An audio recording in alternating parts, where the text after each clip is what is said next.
Well, we came outside to shoot the intro to this video and somebody just wants to lay in the grass.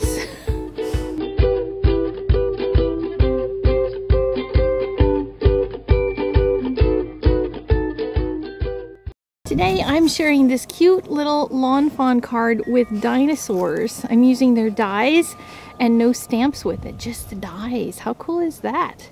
So let's get started on the video. Here's the Copic airbrush. The marker, the sketch marker slips right in, snaps into place, and then you press the little button to blow the air out.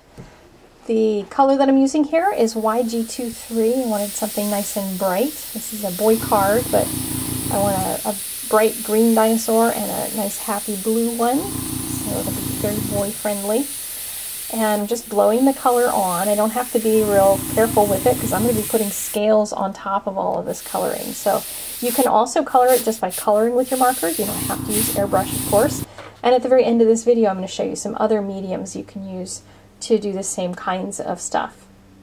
I'm using a YG25 marker this time. It's one step darker than the YG23. And I'm just drawing spots on. And I've played around with these enough to discover that if I make all the same size spots on them, they look like they have diseases. So you want to make sure you vary the size and shape of all of the little spots, because you don't want them to look like they've got chickenpox or anything.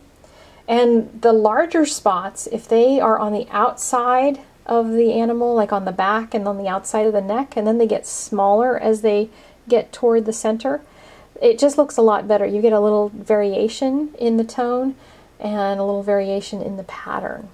So I've got more big spots toward the outside, the back, and all that kind of thing. I'm going to do a few spots all the way down the tail, and then I'm going to try to add some new differentiation in things like the legs. And this is the first color that I had, the lighter color. And I'm just going to color in 2 of the legs. So that's going to automatically make them look like they're in the back. So he now has 4 legs again instead of 2 lumps, giant lumps with 2 toes. And I think that really makes him look more like a dinosaur shape. And then I'm going to add a few more spots that I think I need up here on his head. And next, all I have to do is take a pen. I'm using just a Pentel pen. If you're not going to color over top of it, you can use anything. I'm going to just draw a little smiley face. Make him look all happy. What a cheerful little dinosaur. Now we're going to airbrush this one with B23. And I'm going to airbrush more of it because I want to reverse out the spots this time. I'll show you how we do that. So I'm just throwing some color on there. Again, you can just color it with marker. You don't have to airbrush it. And if you look at the stamp set itself, you'll see there's these little scales on the back. It's kind of a ridge on the back of the dinosaur.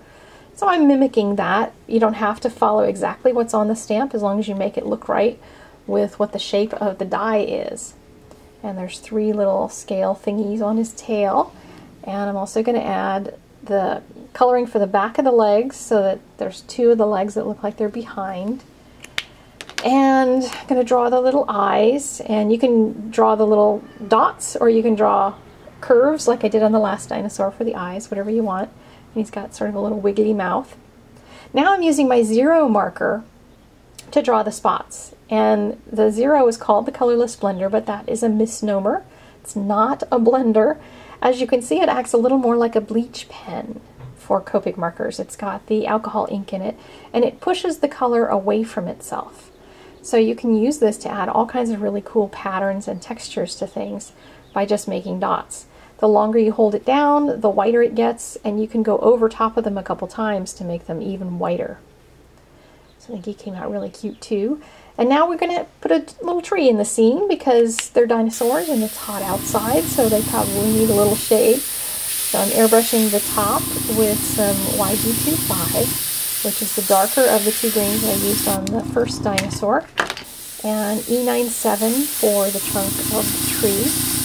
And if you use something like the YG25 again on a different part of the card, it just unifies the colors across the whole thing instead of going for a whole different type of green. And here I've got E37 that I'm using to make a little bit of bark on the tree, just to add some detail. On things like this, when you're doing dies, you need to add just a little bit of more detail than you might think, just because they're blobs and you don't want the shapes to look like blobs. You want them to be recognizable as little images, even though they're just the die shape. Adding a little detail to the palm leaves with the 0 marker again. Here's the finished card. I put it on a round card base. I love round cards for fun once in a while. And I've got a scallop on the background of it, and I airbrushed a little bit background on a circle so that these guys would have somewhere to stand.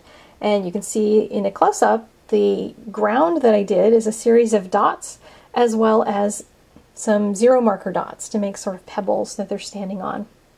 Kept the colors all fresh and bright. Here's a view of the inside of the card.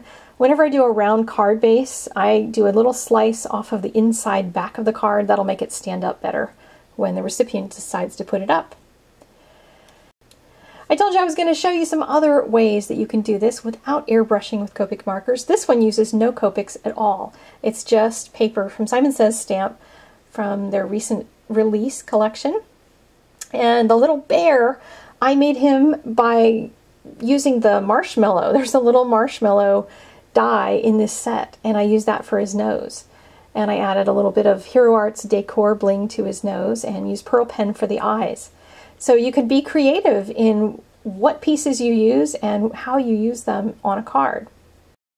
This little deer was colored with Distress inks and the Distress tool applicator thingy from Tim Holtz.